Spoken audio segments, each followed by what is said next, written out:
بسم اللہ الرحمن الرحیم۔ تختی نمبر 7 تنوین ہے۔ دو زبر، دو زیر، دو پیش کو تنوین کہتے ہیں، تنوین بولتے۔ دو زبر، دو زیر، دو پیش کو تنوین کہتے ہیں، یہی ہے اس کا قاعدہ۔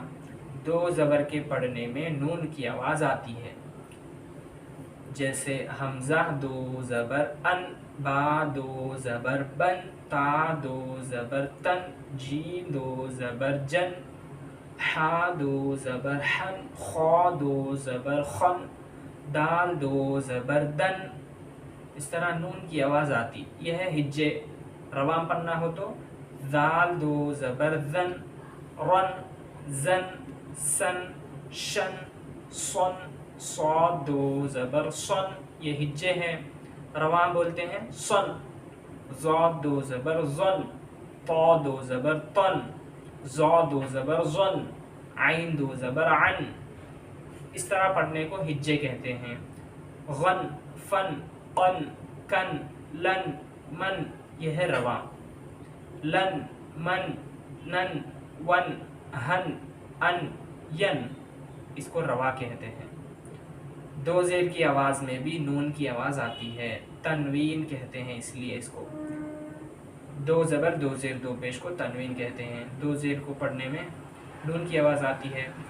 حمزہ دو زیر ان، با دو زیر بن، تا دو زیر تن، ثا دو زیر ثن، جیم دو زیر جن، حا دو زیر حن، خا دو زیر خن، دال دو زیر دن، ذال دو زیر ذن، را دو زیر رن، زا دو زیر زن، سین دو زیر سن، شین دو زیر شن، صاد دو زیر صن، ضاد دو زیر ظن، طا دو زیر طن، ظا دو زیر ظن، عین دو زیر عن، غین دو زیر غن، فا دو زیر فن، قاف دو زیر قن، کاف دو زیر کن، لام دو زیر لن، میم دو زیر من، نون دو زیر نن، واو دو زیر ون، ہا دو زیر ہن، حمزہ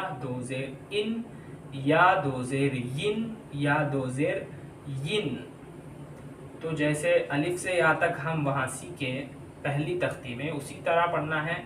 اس پر زبر، زیر، پیش، دو زیر، دو پیش، کھڑا زبر، کھڑی زیر کچھ بھی رہو تو اس کا جو نکلنے کی آواز، جو پروننسیشن اس کی ہے، اسی طرح اس کو نکالنا ہے۔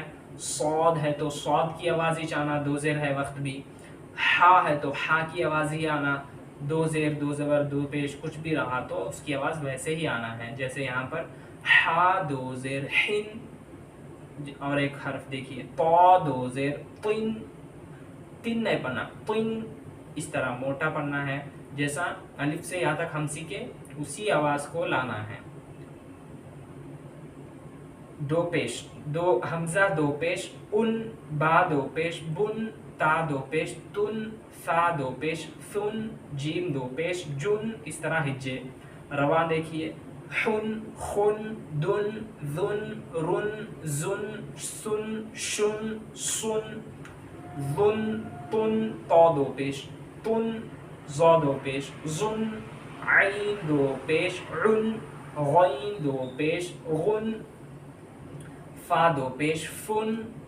رواں دیکھیے قن، کن، لن، من، نن، ون، ہن، ان، ین، ین۔ اس طرح ہجے رواں اس کے پڑھے جاتے ہیں۔ تنوین کہتے ہیں دو زبر، دو زیر، دو پیش کو۔ اس کے پڑھنے میں نون کی آواز آتی ہے۔